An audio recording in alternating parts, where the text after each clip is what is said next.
Hello மக்களே, எல்லோரும் எப்படி இருக்கீங்க? நல்லா இருக்கீங்களா? இது என்ன வீடியோனா காய்கறி அவியல் தாங்க. இதுக்கு தேவையான காய்கறிகள் வந்து பீன்ஸு, கேரட்டு, அப்புறம் சீனி அவரைக்காய், கத்திரிக்காய், முருங்கைக்காய், வாழைக்காய். இதுக்கு அரைக்கிறதுக்கு வந்து சீரகம், தேங்காய், வெள்ளைப்பூடு, கருவேப்பிலை, பச்சை மிளகா, ஒரே ஒரு தக்காளியை வந்து கட் பண்ணி வச்சுக்கோங்க. இதை வந்து மிக்ஸி ஜாரில் சேர்த்து அதை வந்து கொரன்னு அரைச்சி வச்சுக்கோங்க. இப்போ வடை சட்டியில் நம்ம வந்துட்டு எண்ணெயோ எதுவுமே சேர்க்கக்கூடாது. இப்போ வந்து காய்கறிகளை வந்து நம்ம கட் பண்ணி வச்சுருக்க காய்கறிகளை அதாவது ஃபஸ்ட்டே அலசி அதை வந்து ஃப்ரெஷ்ஷாக கட் பண்ணி வச்சுருங்க.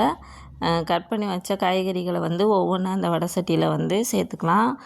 பீன்ஸு, அப்புறம் சீனி அவரைக்காய், அப்புறம் வந்துட்டு கேரட்டு, அப்புறம் முருங்கைக்காய், கத்திரிக்காய், வாழைக்காய் இதெல்லாம் போட்டாச்சு. இதோடு சேர்த்து சேனக்கிழங்கு இருந்தால் போட்டுக்கலாம். இப்போ நம்ம அரைச்சி வச்சுருக்க அந்த விழுதுகளை வந்து இதோடு சேர்த்து ஆட் பண்ணிடுங்க. ஆட் பண்ணிவிட்டு நல்லா கலந்து விட்டு கொஞ்சம் தண்ணி ஊற்றி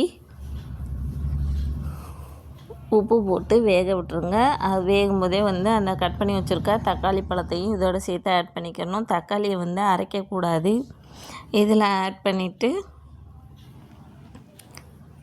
நல்லா வேகணும். அதாவது முக்கால் பதம் வெந்ததுக்கப்புறம் லைட்டாக வந்துட்டு தேங்காய் எண்ணெய் இந்த தண்ணி வந்து நல்லா வற்றிடணும். அப்போ அதுக்கும் அந்த முக்கால் பதம் வேகிறதுக்கும் கரெக்டாக இருக்கும். கடைசியில் வந்து நம்ம இறக்க போகும்போது தேங்காய் எண்ணெய் ஊற்றிட்டு அதை அப்படியே 2 கிண்டி விட்டுட்டு இறக்குனா வந்து சூப்பரான கல்யாண வீட்டு அவியல் வந்து ரெடி ஆயிரும். நான் வந்து இதுதான் ஃபஸ்ட் டைம் எனக்கு. ஆனால் டேஸ்ட்டு வந்து அட்டகாசமாக இருந்துச்சு. என் வீட்டுக்காரே வந்துட்டு ரொம்ப பாராட்டினார். ரொம்ப சூப்பராக இருக்குது, இது நல்லா இருக்கே அப்படின்னு சொன்னார். சரி, அது ஆனால் வந்து என்னோடய ஃப்ரெண்டு வந்து இதை எனக்கு சொல்லி கொடுத்தாங்க. ஃபஸ்ட்டு தடவை வச்சோடனே வந்துட்டு செம்ம டேஸ்ட்டாக இருந்துச்சு. பக்கத்துலேயும் கொடுத்தேன். அவங்களும் வந்து நல்லாயிருக்கு, சூப்பராக இருக்குதுன்னு சொன்னாங்க. அதனால் நீங்களும் ஒரு தடவை வச்சு பாருங்கள். எப்படி இருக்குன்றதை நம்ம கமெண்ட்டில் வந்து கமெண்ட் பண்ணுங்கள். நான் வந்து இந்த கல்யாண அவியல் வந்து அவ்வளோவா எனக்கு பிடிச்சதில்ல. ஆனால் நான் செஞ்சு சாப்பிட்டதுக்கப்புறம் தான் தெரிஞ்சிச்சு அவ்வளோ டேஸ்ட்டாக இருந்துச்சு. அந்த தேங்காய் எண்ணெய் டேஸ்ட்டும் வந்துட்டு சூப்பராக இருந்துச்சு.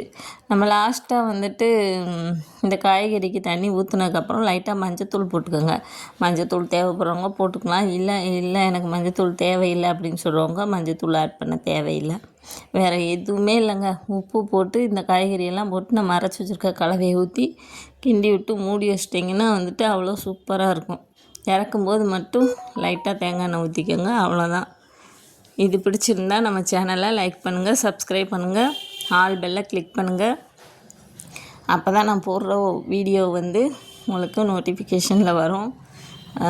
நம்ம சேனலுக்கு கொஞ்சம் சப்போர்ட் பண்ணுங்கள். இப்போ நான் வந்து என்னென்ன ஊற்றி சாப்பிட்டேங்கிறத ஒரு கிளிப்பாக எடுத்திருப்பேன். அதை வந்து பாருங்கள். இன்றைக்கி எங்கள் வீட்டில் வந்து வெண்டைக்காய் குழம்பு, இந்த அவியல், அந்த புளிக்குழம்புக்கும் இந்த அவியலுக்கும் வந்து சூப்பர் டேஸ்ட்டாக இருந்துச்சு. நீங்களும் ஒரு தடவை வச்சு ட்ரை பண்ணி பாருங்கள். நம்ம வீடியோவில் வந்துட்டு நீங்கள் சப்போர்ட் பண்ண நிறையா விதமான ரெசிபீஸ் வந்து வரும்.